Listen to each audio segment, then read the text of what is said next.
The 20th century was a time of immense change and upheaval, marked by groundbreaking advancements and devastating conflicts. It was a century that witnessed the rise of ideologies, the clash of nations, and the horrors of genocide.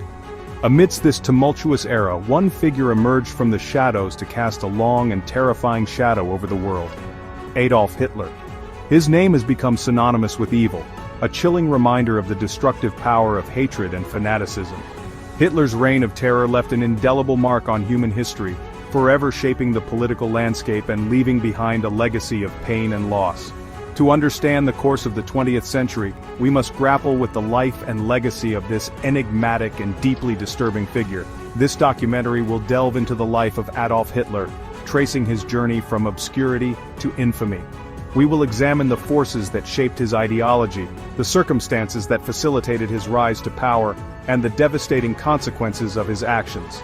Our journey will take us from the small Austrian town of Braunau am Inn, where Hitler was born in 1889, to the ruins of Berlin in 1945, where his 1,000-year Reich crumbled into dust.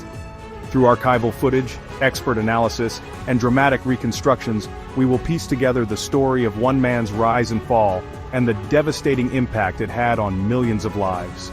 This is not a story of glorification, but one of stark warning. It is a story that forces us to confront the darkest aspects of human nature and the fragility of peace.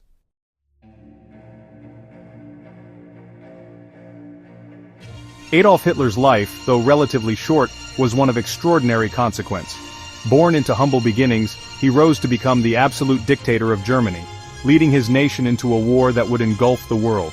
His ideology, a toxic mix of nationalism, anti-Semitism, and racial purity, would lead to the systematic murder of millions in the Holocaust, one of the most horrific acts of genocide in human history. This documentary seeks to provide a comprehensive and unflinching look at Hitler's life, exploring the complex interplay of factors that shaped his worldview and fueled his ambition. We will examine his troubled childhood, his formative years in Vienna, and the profound impact of his experiences in World War I. Through the lens of history, we will analyze his political ascent, from his early days as a fringe agitator to his appointment as Chancellor of Germany in 1933. We will witness the rise of the Nazi Party, its grip on power tightening with each passing year as Hitler consolidated his control over every aspect of German society. From the burning of the Reichstag to the Nuremberg laws, we will trace the steps that led to the horrors of the Holocaust and the outbreak of World War II. This is the story of a man who, driven by a lust for power and fueled by a poisonous ideology, brought the world to the brink of destruction.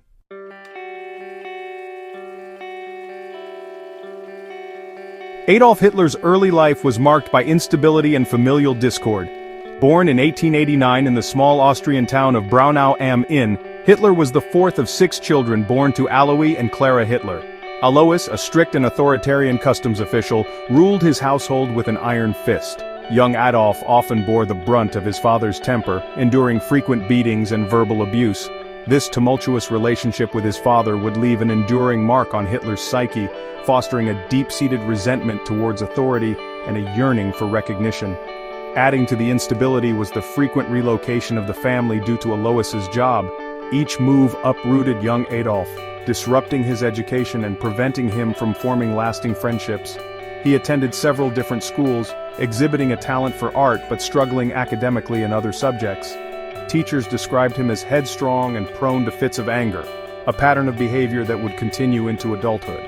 The frequent moves and educational disruptions contributed to a sense of rootlessness and alienation in Hitler, further fueling his resentment and anger. In 1903, tragedy struck the Hitler family when Alois died suddenly from a pleural hemorrhage. The loss of his father, though a source of relief from physical abuse, had a profound impact on 13-year-old Adolf. He became increasingly withdrawn and detached from his family, seeking solace in a world of fantasy and daydreams. It was during this period of emotional turmoil that Hitler began to develop an intense German nationalism, fueled by the widespread anti-Semitism prevalent in Austria at the time.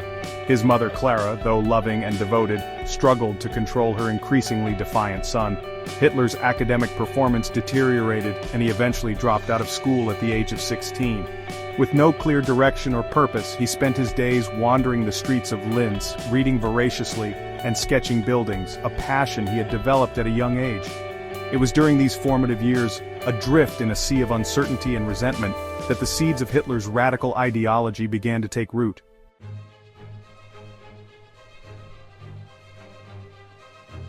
In 1907, at the age of 18, Hitler experienced another profound loss when his mother succumbed to breast cancer after a long and painful illness. Grief-stricken and adrift, he moved to Vienna, the capital of the Austro-Hungarian Empire, hoping to pursue his dream of becoming an artist. Vienna, a vibrant hub of art, music and culture, would prove to be a pivotal turning point in Hitler's life, shaping his worldview and solidifying his burgeoning prejudices. Armed with a small inheritance from his parents, Hitler rented a room in a men's hostel, eager to immerse himself in the city's artistic scene. He applied to the prestigious Academy of Fine Arts, confident in his artistic abilities. However, his hopes were dashed when he was twice rejected by the Academy, once in 1907 and again in 1908. The rejections were devastating blows to Hitler's fragile ego, leaving him feeling humiliated and resentful. With his artistic aspirations crushed, Hitler drifted aimlessly through Vienna, struggling to make ends meet. He took on odd jobs, selling postcards of his artwork and shoveling snow, but his meager earnings were barely enough to survive. He frequented libraries and coffee houses, immersing himself in political pamphlets and newspapers, devouring the works of German nationalists and anti-Semitic writers. Vienna, with its diverse population and simmering social tensions, exposed Hitler to a potent mix of ideologies that would profoundly influence his thinking. It was during this time that Hitler's anti-Semitism, which had been latent in his youth, hardened into a core tenet of his worldview. He came to view Jews as a parasitic race, responsible for Germany's economic woes and the decline of Western civilization. He was influenced by the works of prominent anti-Semitic figures in Vienna, such as Karl Lueger, the city's mayor, who skillfully exploited anti-Jewish sentiment for political gain. Hitler embraced these views with a fervor that bordered on fanaticism, finding a scapegoat for his own failings, and a target for his growing rage.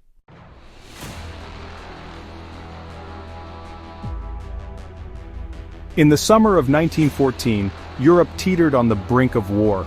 The assassination of Archduke Franz Ferdinand, heir to the Austro-Hungarian throne, ignited a chain reaction of diplomatic failures and military mobilizations. Amidst the escalating tensions, a sense of both trepidation and perverse excitement gripped the continent. For many, war represented a break from the mundane, a chance to prove their patriotism and embrace a larger cause. Among those swept up in the wave of nationalist fervor was Adolf Hitler, residing in Vienna and harboring a deep-seated resentment towards the Austro-Hungarian Empire and its diverse population.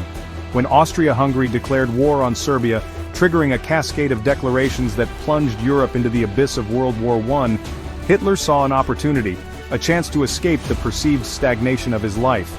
He crossed the border into Germany and enlisted in the Bavarian army, eager to fight for a country he idolized, a land he believed represented the pinnacle of Germanic culture and strength.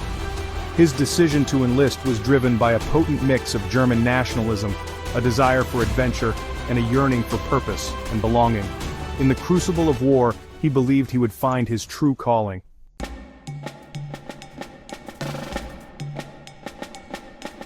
The horrors of the Western Front left an indelible mark on Hitler's psyche. The relentless artillery barrages, the claustrophobic confines of the trenches, the constant threat of death or disfigurement, and the sight of comrades blown to pieces or succumbing to disease, all contributed to the hardening of his already rigid worldview. The war, for all its horrors, served as a perverse confirmation of his Darwinian belief in the survival of the fittest, a struggle between nations and races for dominance. During his time on the front lines, Hitler witnessed firsthand the brutality of modern warfare. He participated in major offensives that resulted in staggering casualties on both sides, witnessing the full fury of machine guns, poison gas, and flamethrowers. The relentless shelling and the ever-present threat of death took a toll on his mental state, leaving him emotionally scarred and deeply affected by the horrors he had experienced. The war, for Hitler, was not just a physical conflict but a spiritual crusade, a battle for the very soul of Germany. The camaraderie of the trenches, the shared experience of hardship and danger, forged a strong bond between Hitler and his fellow soldiers. He found a sense of belonging and purpose in the army that had eluded him in civilian life. His fellow soldiers became his surrogate family, and their sacrifices fueled his belief in the righteousness of the German cause. However, the war also intensified his prejudices, particularly his anti-Semitism. He embraced the widespread belief that Germany was locked in a struggle against a Jewish conspiracy that sought to undermine the war effort and weaken the nation from within. In October 1916, Hitler was wounded in the leg during the Battle of the Somme. He was evacuated to a hospital in Germany, where he spent several months recovering. While recuperating, he was deeply affected by news of Germany's deteriorating military situation. He saw the writings on the wall, the growing realization that Germany, despite its early successes, was losing the war. This realization filled him with a sense of betrayal and a burning resentment that would fester in the years to come.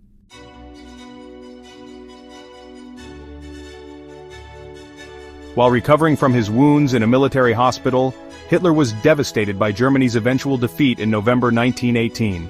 He was shocked by the armistice, unable to comprehend how a nation he believed to be superior could crumble so completely.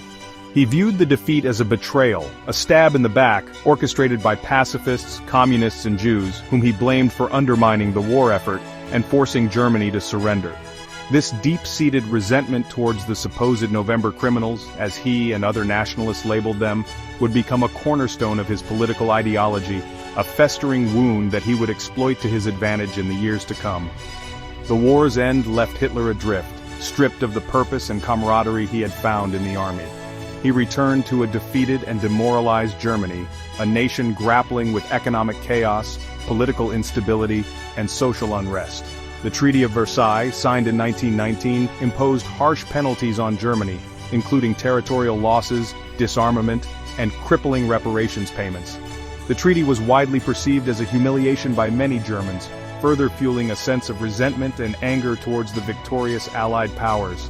In the chaotic aftermath of the war, extremist ideologies flourished in Germany.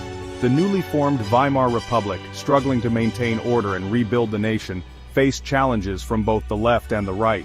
Communist uprisings, fueled by economic hardship and inspired by the Bolshevik Revolution in Russia, threatened to topple the fragile government.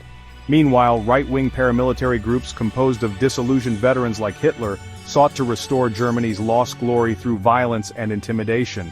It was in this volatile atmosphere of disillusionment and unrest that Hitler's political journey began. He remained in the army after the war, assigned to a unit tasked with monitoring and suppressing political dissent. He attended political education courses organized by the army, where he honed his skills as a public speaker and developed his talent for propaganda.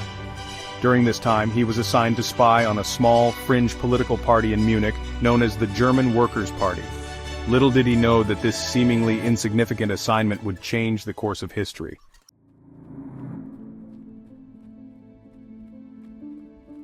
In the turbulent aftermath of World War I, Munich, the capital of Bavaria, became a hotbed of political extremism. The city was awash with disgruntled veterans, unemployed workers, and disillusioned intellectuals, all seeking answers and scapegoats for Germany's humiliating defeat and the economic hardship that followed. Amidst this volatile mix of anger and despair, a small, obscure political party emerged, the German Workers' Party, or DAP, founded in 1919 by a group of men who shared a potent brew of nationalism, anti-Semitism, and anti-capitalist sentiment. The DAP, like many other fringe groups that proliferated in post-war Germany, espoused a hodgepodge of ideas, lacking a clear ideology or a charismatic leader. They met in dingy beer halls, attracting a smattering of curious onlookers and die-hard nationalists with their fiery rhetoric. Their message resonated with a segment of the population disillusioned with the established political order, those who yearned for a return to Germany's past glory and blamed the Weimar Republic, Jews, and communists for the nation's woes. In September 1919, Adolf Hitler, still an army man, received an assignment that would change the course of his life and, tragically, the fate of the world. His superiors, tasked with monitoring and infiltrating extremist political groups, ordered him to attend a meeting of the DAP. Intrigued by their nationalist pronouncements and curious to assess their potential threat, Hitler attended his first DAP meeting at the Sterneckerbrau Beer Hall, a nondescript establishment that would become a pivotal location in the early history of the Nazi movement. During the meeting, Hitler listened intently as the DAP members railed against the Treaty of Versailles, the perceived weakness of the Weimar Republic, and the supposed threat posed by Jews and communists. He was impressed by their passion, their shared sense of outrage, but he also recognized their lack of focus, their inability to articulate a clear vision for Germany's future. When one speaker, Gottfried Feder, a self-styled economist, launched into a rambling diatribe about the evils of Jewish finance capitalism, Hitler interjected, engaging Feder in a heated debate that captivated the small audience.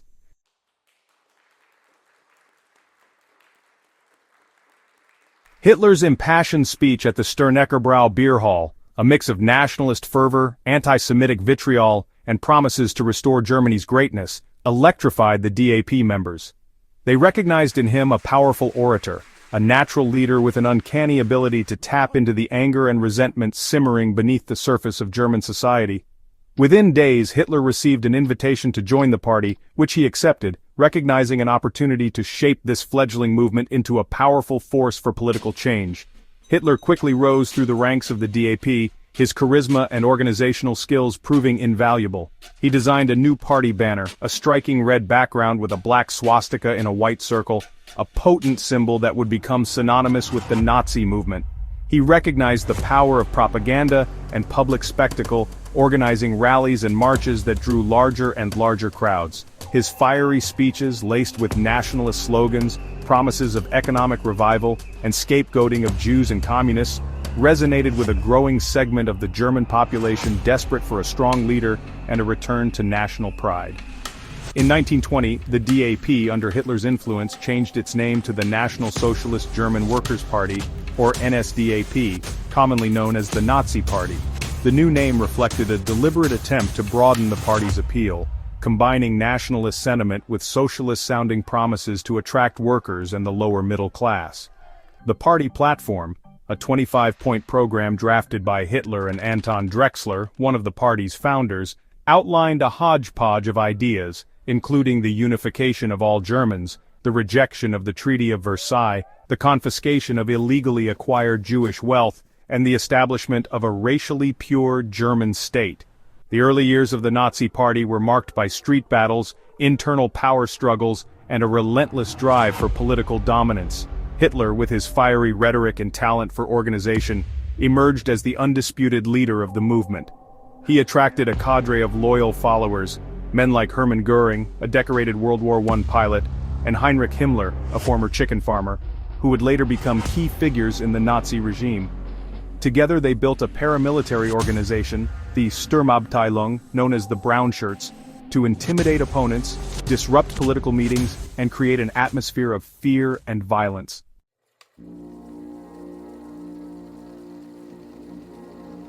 The year 1923 proved to be a pivotal one for Hitler and the Nazi Party. Germany, crippled by hyperinflation and political instability, seemed to teeter on the brink of collapse. The French and Belgian occupation of the Ruhr Valley, in response to Germany's failure to meet its reparation payments, further fueled nationalist resentment and created an atmosphere of crisis. Hitler, sensing an opportunity to seize power, decided to emulate Benito Mussolini, the fascist leader of Italy, who had marched on Rome the previous year and installed himself as prime minister. On the evening of November 8, 1923, Hitler and his followers, armed with pistols and rifles, stormed into the Bürgerbraukeller, a large beer hall in Munich, where the Bavarian government was holding a meeting. Hitler fired a shot into the air and declared a national revolution, proclaiming the formation of a new government. The beer hall putsch, as it became known, was a poorly planned and ultimately unsuccessful attempt to overthrow the Bavarian government by force. The next day, Hitler and his followers met with resistance from the police and army, resulting in a shootout that left several dead. The failure of the beer hall putsch had significant consequences for Hitler and the Nazi Party. Hitler was arrested and charged with treason. The trial, which received widespread media coverage, gave Hitler a national platform to promote his ideology.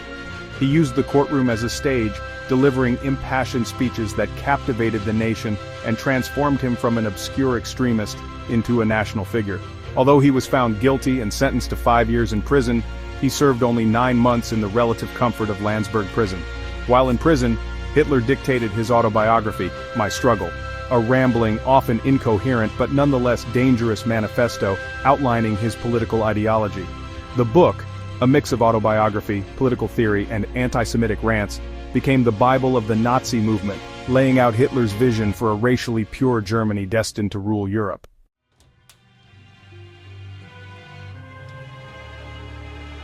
Upon his release from prison in December 1924, Hitler emerged more determined than ever to seize power in Germany. The experience had hardened his resolve, solidifying his belief in his own destiny as the savior of the German nation. However, he recognized that the time was not yet ripe for another violent uprising. Germany, though still grappling with economic difficulties, had entered a period of relative stability, and the Nazi Party, banned in the aftermath of the Beer Hall Putsch, remained a fringe movement with limited support. Undeterred, Hitler set about rebuilding the Nazi Party, this time focusing on legal means to achieve his goals. He recognized the importance of winning over the masses, of transforming the party from a revolutionary vanguard into a mass movement capable of competing in democratic elections. He toned down the party's anti-capitalist rhetoric, focusing instead on nationalist themes, promises of economic revival, and the restoration of German greatness. This strategic shift, combined with Hitler's charisma and the party's effective propaganda machine, began to attract a wider following, particularly among the middle class, small businessmen, and farmers who had been hit hard by the economic crisis. The late 1920s were a time of intense political activity for Hitler and the Nazi Party. They organized rallies, marches, and public meetings, spreading their message of nationalism, anti-Semitism, and anti-communism to all corners of Germany. The party's newspaper, People's Observer, edited by Alfred Rosenberg, one of Hitler's closest confidants, became a mouthpiece for Nazi propaganda, spewing out a steady stream of anti-Semitic articles, conspiracy theories, and attacks on the Weimar Republic. Hitler, a gifted orator with an uncanny ability to connect with his audience, traveled tirelessly across the country, delivering impassioned speeches that captivated audiences and won new converts to the Nazi cause. Despite their growing popularity, the Nazis remained a relatively small party throughout the 1920s. They faced stiff competition from established political parties, both on the left and the right, and their extremist views alienated many moderate voters. However, the party's fortunes were about to change dramatically with the onset of the Great Depression. The economic crisis that gripped the world in 1929 would prove to be a turning point in German history, creating the conditions for the Nazi Party's meteoric rise to power.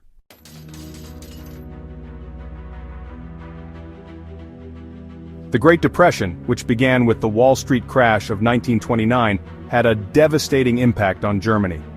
The country, already struggling to recover from World War I, was plunged into an economic abyss. Unemployment soared, businesses collapsed, and millions were thrown into poverty and despair. The Weimar Republic, already weakened by political infighting and street violence, seemed incapable of addressing the crisis, further eroding public confidence in the democratic system. In this atmosphere of fear, uncertainty, and anger, the Nazi Party, with its promises of national revival and scapegoating of Jews and communists, found fertile ground for its message of hate and intolerance. As the crisis deepened, the Nazis exploited the widespread economic misery and social unrest to their advantage. They presented themselves as the only party capable of restoring order, reviving the economy, and restoring German greatness. Their message resonated with a growing segment of the population desperate for a strong leader and a way out of the crisis. The party's paramilitary organization, the SA, played a key role in intimidating opponents, disrupting political meetings, and creating an atmosphere of fear and violence that benefited the Nazis.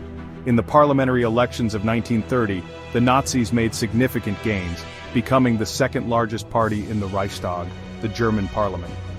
Their electoral success, fueled by the desperation of the masses and the party's effective propaganda machine, sent shockwaves through Germany and beyond. The world watched with growing alarm as a party that openly espoused racist and anti-Semitic views gained a foothold in the heart of Europe.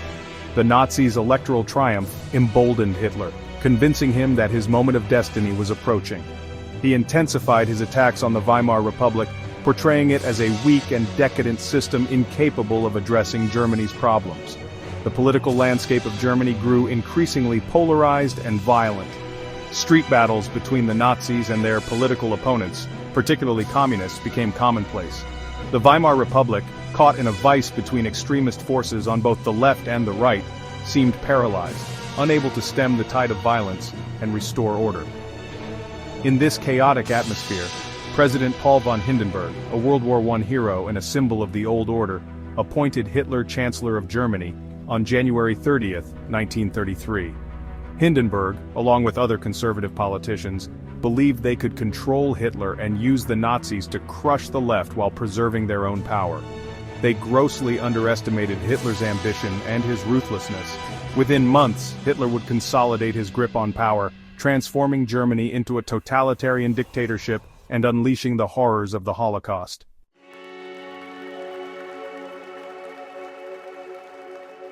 Upon becoming Chancellor, Hitler moved swiftly and ruthlessly to consolidate his power, dismantling the Weimar Republic and establishing the Nazi dictatorship.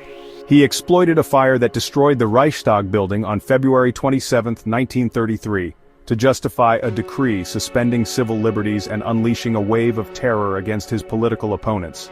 The Nazis blamed the fire on communists, using it as a pretext to arrest thousands of communists, socialists, trade unionists, and other perceived enemies of the state. The Enabling Act passed by the Reichstag on March 23, 1933, effectively gave Hitler dictatorial powers. The act, passed under duress with the Nazi SA intimidating opponents outside the parliament building, allowed the government to enact laws without the consent of the Reichstag, effectively eliminating parliamentary democracy in Germany. With the Enabling Act in place, Hitler and the Nazis moved quickly to eliminate all opposition and transform Germany into a one-party state. Political parties were banned, trade unions were abolished, and independent newspapers and radio stations were shut down or brought under Nazi control.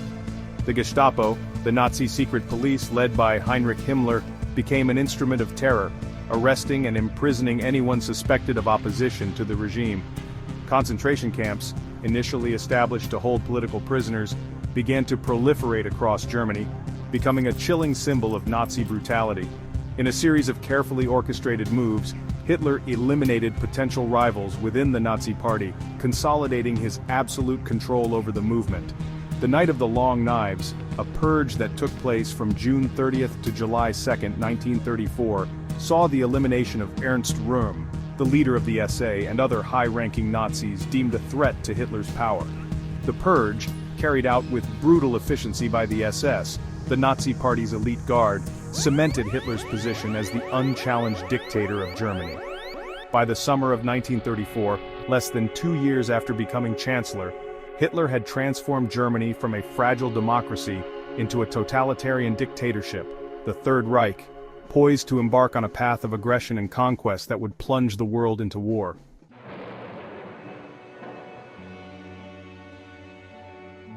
The storm clouds of war gathered over Europe in the late 1930s. Adolf Hitler, driven by a toxic mix of nationalism, expansionism, and a desire to avenge Germany's defeat in World War I, set in motion a series of aggressive actions that would plunge the world into another devastating conflict. His ultimate goal, as outlined in his speeches, was to establish a vast German empire, a greater Germanic Reich, stretching from the Rhine River to the Ural Mountains, a living space or Lebensraum for the German people at the expense of the Slavic peoples he deemed racially inferior. Emboldened by his domestic successes and the weakness of the Western powers, Hitler began to dismantle the Treaty of Versailles, the peace treaty that had formally ended World War I and imposed harsh penalties on Germany. In 1935, he reintroduced conscription, violating the treaty's restrictions on German rearmament. The following year he sent troops into the Rhineland, a demilitarized zone bordering France, further testing the resolve of the Western powers, who responded with appeasement, hoping to avoid another war at all costs. In March 1938, Hitler took his boldest step yet, annexing Austria, his native land, into the Third Reich in what became known as the Anschluss.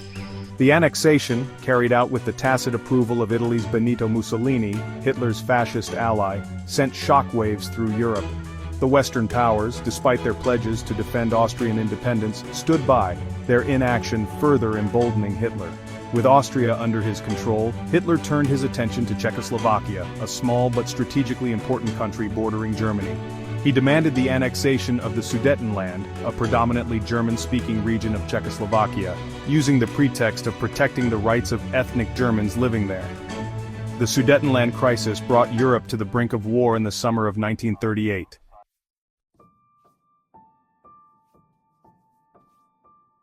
The Sudetenland crisis culminated in the Munich Agreement, signed on September 30, 1938, by Germany, Italy, Great Britain, and France. The agreement, widely seen as a shameful act of appeasement, ceded the Sudetenland to Germany without Czechoslovakia's consent. British Prime Minister Neville Chamberlain, the architect of appeasement, returned to London declaring that he had achieved peace for our time.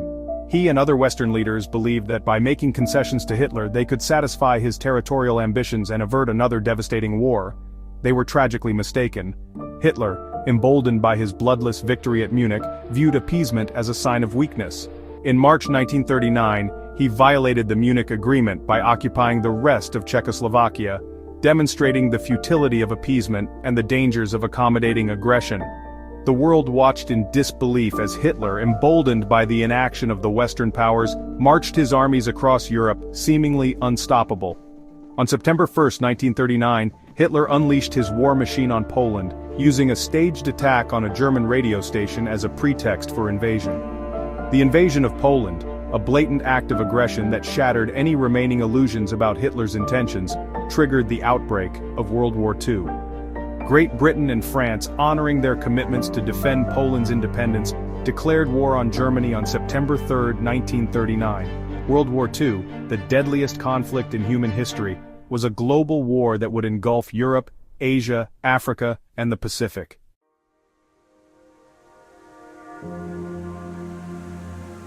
The early years of World War II were marked by a series of stunning German victories. Hitler's armies, employing a revolutionary new tactic known as blitzkrieg, or lightning war, which combined rapid armored thrusts with close air support, overran Poland, Denmark, Norway, the Netherlands, Belgium, and France in a matter of months. By the summer of 1940, Germany stood triumphant over much of continental Europe, its armies seemingly invincible. Hitler's greatest gamble of the war, however, would prove to be his undoing. On June 22, 1941, he launched Operation Barbarossa, the invasion of the Soviet Union, a massive military campaign that he believed would knock the Soviet Union out of the war in a matter of months. The invasion, launched with over 3 million German and Axis soldiers, caught Stalin and the Soviet leadership off guard, but it ultimately proved to be a colossal blunder that would turn the tide of the war against Germany.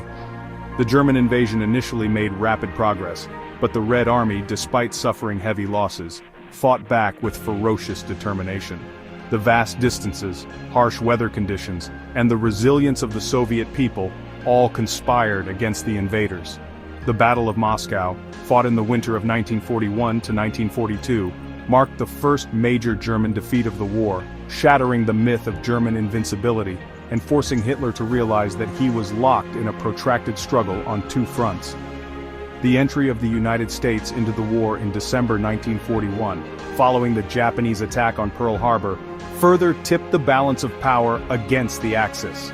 The industrial might of the United States, coupled with the vast resources and manpower of the Soviet Union, gradually turned the tide of the war in favor of the Allies. The war in Europe would drag on for another 3.5 years, marked by some of the bloodiest battles in human history, including the Battle of Stalingrad, the Battle of Kursk, and the D-Day landings in Normandy. As the tide turned against Germany, Hitler's grip on power began to weaken, his judgment clouded by paranoia and delusions of grandeur.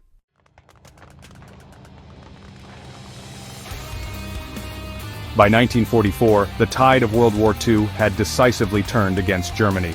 The once invincible Wehrmacht, battered and depleted after years of grueling warfare on multiple fronts, faced relentless pressure from the advancing Allied armies. In the east, the Red Army, fueled by a burning desire for revenge and bolstered by a seemingly inexhaustible supply of manpower and material, had pushed the Germans back into Poland, liberating vast swaths of Soviet territory from Nazi occupation.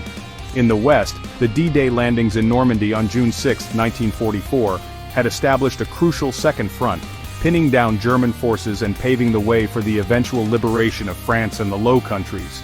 The Allied strategic bombing campaign, which had begun in 1942, had reduced many German cities to rubble, crippling the country's industrial capacity and shattering the morale of the civilian population. The relentless air raids carried out by waves of American and British bombers targeted factories, transportation hubs, and residential areas, leaving millions homeless and sowing widespread fear and despair. The once boastful pronouncements of German propaganda, which had trumpeted the invincibility of the German armed forces and the righteousness of the Nazi cause, rang increasingly hollow in the ears of a population weary of war and facing imminent defeat. As the walls closed in on the Third Reich, Hitler's grip on reality seemed to loosen. Isolated in his headquarters in the Bavarian Alps and later in his underground bunker in Berlin, he received a constant stream of bad news from his generals, but he refused to acknowledge the reality of Germany's impending defeat. He clung to the delusional belief that Germany could still achieve victory, issuing unrealistic orders and lashing out at his subordinates, whom he accused of treachery and incompetence. His physical and mental health deteriorated rapidly under the strain of war. He suffered from tremors, insomnia, and a variety of other ailments, some real, some psychosomatic. His once sharp mind, clouded by paranoia and delusions of grandeur, became increasingly erratic and unpredictable. He withdrew further into himself, relying on a small circle of loyal followers, including Joseph Goebbels, his Minister of Propaganda, and Martin Bormann, his personal secretary, who shielded him from the truth and fed his paranoia.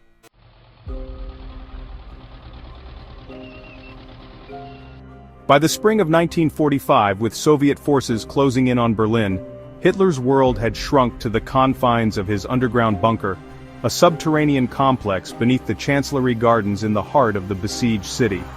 The bunker, a claustrophobic labyrinth of concrete corridors and sparsely furnished rooms, became both a sanctuary and a prison for Hitler and his entourage, a microcosm of the crumbling Third Reich. Outside, the once mighty German capital lay in ruins, pounded into submission by relentless Soviet artillery barrages and air raids. The atmosphere in the bunker was one of fear, despair, and suffocating tension. The air was thick with the smell of diesel fuel, sweat, and fear. The constant rumble of artillery fire and the screams of the wounded filtering down from the surface served as a constant reminder of the impending doom. Hitler, his health failing rapidly, clung to a delusional belief that Germany could still achieve victory, but his pronouncements, once greeted with fanaticism by his followers, now elicited little more than weary resignation. On April 20, 1945, Hitler's 56th birthday, the Red Army launched its final assault on Berlin. Soviet troops, fueled by a desire for revenge and eager to plant the red flag atop the Reichstag, fought with fanatical zeal, overwhelming the remnants of the German defenses. As the battle raged above, Hitler continued to issue orders from his underground lair, directing phantom armies and clinging to the hope that a miracle would save him from the consequences of his actions. On April 22, during a military conference in the bunker, Hitler finally acknowledged the reality of Germany's defeat. In a fit of rage, he blamed his generals for Germany's downfall, accusing them of betrayal and incompetence. He announced his decision to remain in Berlin and fight to the death, ordering his followers to either flee the city or join him in a suicidal last stand. Many of his closest confidants, including Heinrich Himmler and Hermann Göring, chose to flee, their loyalty to the Führer finally eclipsed by self-preservation.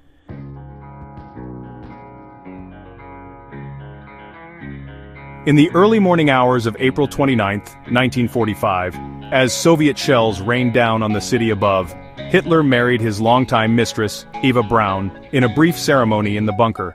Later that day, he dictated his last will and testament, a rambling document that blamed the Jews for the war, and absolved himself of any responsibility for the atrocities committed by the Nazi regime. He appointed Admiral Karl Dönitz, commander of the German Navy, as his successor, but Dönitz's authority would prove to be fleeting, as the Third Reich was on the verge of collapse. On April 30, 1945, with Soviet troops just a few blocks from the bunker, Hitler and Eva Braun committed suicide.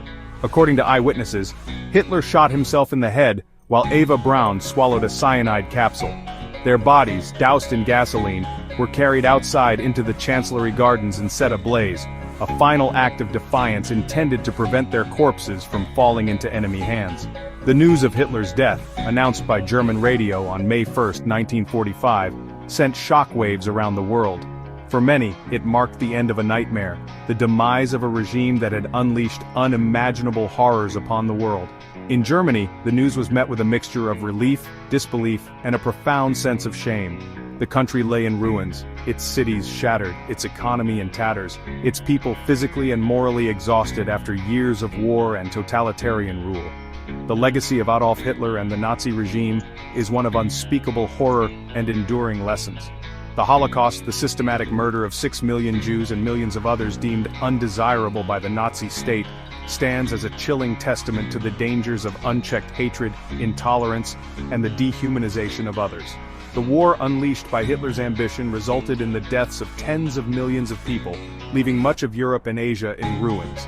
The world, forever scarred by the horrors of World War II, vowed never again. The Nuremberg trials, held in the aftermath of the war, brought to justice many of the surviving Nazi leaders, holding them accountable for their crimes against humanity. The trials established the principle that individuals, regardless of their position or authority, are responsible for their actions, and that crimes against humanity would not go unpunished. The legacy of Adolf Hitler is a stark reminder of the fragility of peace, the importance of vigilance against tyranny, and the enduring need to confront hatred and intolerance in all its forms.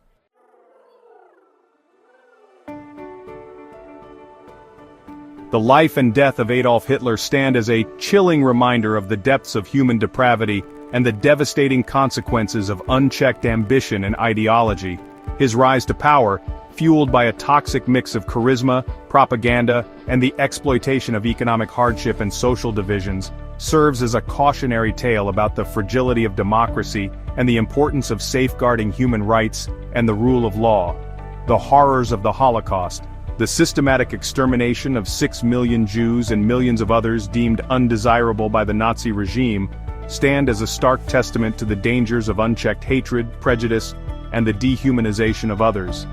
Hitler's legacy is one of profound moral reckoning, forcing us to confront the darkest aspects of human nature and the ease with which seemingly civilized societies can descend into barbarity. His name has become synonymous with evil, a chilling symbol of the destructive power of totalitarian ideologies and the catastrophic consequences of unchecked aggression and genocide. The world, forever scarred by the horrors of World War II, vowed never again, but the specter of intolerance, discrimination, and violence continues to haunt humanity, a stark reminder that the lessons of the past must be constantly learned and relearned. The study of Hitler's life and the rise and fall of the Third Reich is not for the faint of heart. It is a journey into the abyss, a confrontation with the depths of human cruelty and suffering. Yet, it is a journey we must undertake, for to understand how such horrors could occur is to equip ourselves with the knowledge and vigilance necessary to prevent their recurrence. We must never forget the victims, the survivors, and the countless lives shattered by the Nazi regime. Their stories stand as a testament to the resilience of the human spirit and the enduring power of hope in the face of unimaginable darkness.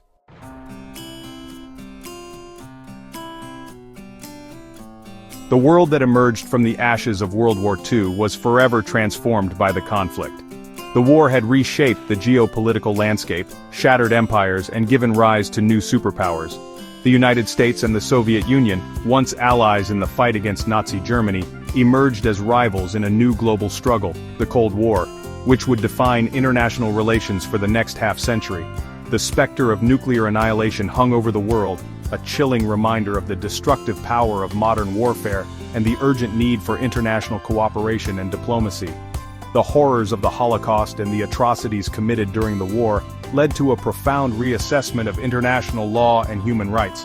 The Nuremberg trials, held in the aftermath of the war, established the principle that individuals, regardless of their position or authority, are accountable for war crimes and crimes against humanity.